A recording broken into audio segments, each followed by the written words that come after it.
Just imagine इंसान हड्डियों के बगैर कैसा लग सकता है। इन्फेंट में 300 बोन्स होती हैं और जब इन्फेंट से उसकी एज बढ़ती है 206 से 213 के दरमियान में वेरी करता है। अब आप सोचे होंगे हमने तो भाई 206 ही सुना है। ये इस वजह से कि ये जो पसलियाँ हैं और उंगलियां हैं, इनकी जो हड्डियाँ होती हैं ये वेरी कर रही होती हैं लोगों में। जैसे हमने सुना होगा कि भाई इस पर्सन की 6 फिंगर्स हैं या इस पर्सन की 4 फिंगर्स हैं, तो इस वजह से ये नंबर वेरी करता है। अब देखने में हड्डियाँ बहुत लाइट वेट है, लेकिन इन्होंने पूरे जिस्म का वज़न बियर किया होता है, तो इनका स्ट्रॉन्ग होना बहुत ज़रूरी है। बिल्कुल ऐसे ही है कि वक्त के साथ साथ, उम्र के साथ साथ आपकी हड्डियाँ कमज़ोर होने लग पड़ती हैं, लेकिन आप इस प्रोसेस को स्लो डाउन कर सकते हो। अच्छा फूड लेके, अच्छा न्यूट्रिएंट लेके आप इसको स्ट्रॉन्ग रख सकते हो लंबे अरसे तक। उसके अलावा आपकी जो है चांसेस फ्रैक्चर के इंक्रीज़ हो जाते हैं जब आपकी बोन्स जो हैं वो वीक होती हैं। इसलिए ज़रूरी है कि हमारी बोन्स स्ट्रॉन्ग हो। हड्डियों को मजबूत करने के लिए कौन सा न्यूट्रिएंट आपको चाहिए और उसके फूड सोर्सेज डिफरेंट आपके साथ शेयर करूँगी। उसके अलावा आपको बताऊँगी कि एक्सरसाइज क्यों ज़रूरी है और उसके क्या क्या फ़ायदे हैं हमारी हड्डियों को मजबूत करने के लिए, और कौन सी एक्सरसाइज आपको करनी चाहिए। बोन्स जो है, स्केलेटल सिस्टम हमारी जो है स्ट्रॉन्ग होना बहुत ज़रूरी है, क्योंकि इसने जो है हमारे डिफरेंट ऑर्गन्स को प्रोटेक्शन दी होती है। जैसे अगर दिमाग की बात की जाए तो स्कल जो है उसने प्रोटेक्ट किया होता है। रिब केज है हमारा, उसमें लंग्स और ये सारे ऑर्गन जो हैं इसको प्रोटेक्शन मिली हुई है, तो इनका स्ट्रॉन्ग होना बहुत ज़रूरी है। फ्रैक्चर के चांसेस हैं वो बढ़ते ही इसी वजह से हैं। जो लोग जिनकी हड्डियाँ कमज़ोर होती हैं वो ज़रा सा भी झटका जो है खुदा न खास्ता बर्दाश्त नहीं कर सकते और उनकी बोन फ्रैक्चर हो जाती है। तो अपनी बोन्स को स्ट्रॉन्ग रखने के लिए, अपने आप को बचाने के लिए, तो आपको अपनी स्ट्रॉन्ग बोन चाहिए। तो इसके लिए आपको न्यूट्रिएंट कौन सा चाहिए, आज हम इसके बारे में बात करते हैं। तो चलते हैं, सबसे पहले बात करते हैं मैग्नीशियम की। मैग्नीशियम जो है आपकी बोन बिल्डिंग में बहुत हेल्प करता है।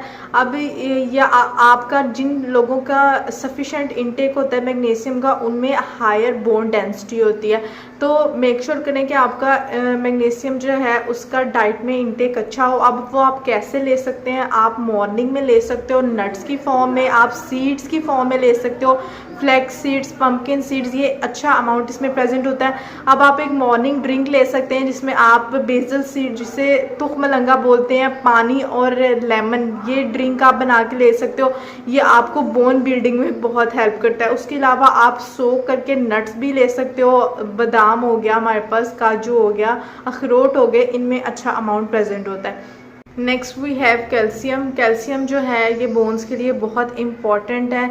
आप लंच में इसको ले सकते हो, लाइक पनीर की फॉर्म में, कर्ड की फॉर्म में, रायता बना के आप ले सकते हो। ग्रीन लीफी वेजिटेबल्स में कैल्शियम अच्छा अमाउंट में प्रेजेंट होता है, तो आप इसमें से कोई भी सोर्स जो है वो ऐड कर सकते हो और ले सकते हो। कैल्शियम की बात आई है तो विटामिन डी की भी बात आएगी, ये साइड बाय साइड चलते हैं। Better absorption of calcium we required vitamin D. आप विटामिन डी जो है वो सन रेज अच्छा सोर्स है इसका। अराउंड 1 बिलियन पीपल जो हैं वो all over the world vitamin D की डेफिशिएंसी का सामना कर रहे हैं। उसके अलावा सप्लीमेंट्स की फॉर्म में भी आप ले सकते हैं। वो लोग जो उस एरिया में रहते हैं जहाँ पे जो है वो सन रेज से एक्सपोज नहीं हो पाते, तो वो सप्लीमेंट्स की तरफ जा सकते हैं। अब आप मॉर्निंग या इवनिंग की सन रेज जो है वो मिनिमम हाफ एन आवर जो है अपनी बॉडी को ज़रूर एक्सपोज करें सन रेज के साथ। ये आपकी कैल्शियम की अब्जॉर्प्शन को जो है वो बेटर करता है। प्रोटीन जो है बोन ग्रोथ के लिए बहुत इम्पॉर्टेंट रोल प्ले करता है। हमारी जो बोन है उसका 50% जो है वो प्रोटीन से बना होता है। अब प्रोटीन आप पीनट की फॉर्म में ले सकते हो, चने मिलते हैं जिन्हें भुने हुए चने कहते हैं, तो आप वो भी ले सकते हो। Next we have milk. Milk जिसे कंप्लीट डाइट कहा जाता है, contains all essential vitamins and mineral जो हमारी बोन ग्रोथ के लिए इम्पॉर्टेंट है।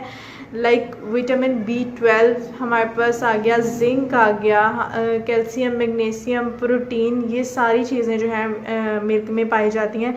तो आप बिफोर बेड जो है ग्लास ऑफ मिल्क ज़रूर कंज्यूम करें। जब बोन बन रही होती है, बोन फॉर्मेशन में एक्सरसाइज बहुत इंपॉर्टेंट रोल प्ले करती है। अब कुछ लोग कहते हैं कि हमारा वेट ज़्यादा है तो हमसे इतनी लंबी चौड़ी एक्सरसाइज, इतनी मुश्किल एक्सरसाइजेस नहीं होती, तो आप स्किपिंग या ब्रिस्क वॉक कर सकते हैं। तो आहिस्ता आहिस्ता जो है अपना टाइम इंक्रीज़ कर दें, तो ये भी आपके लिए ठीक है।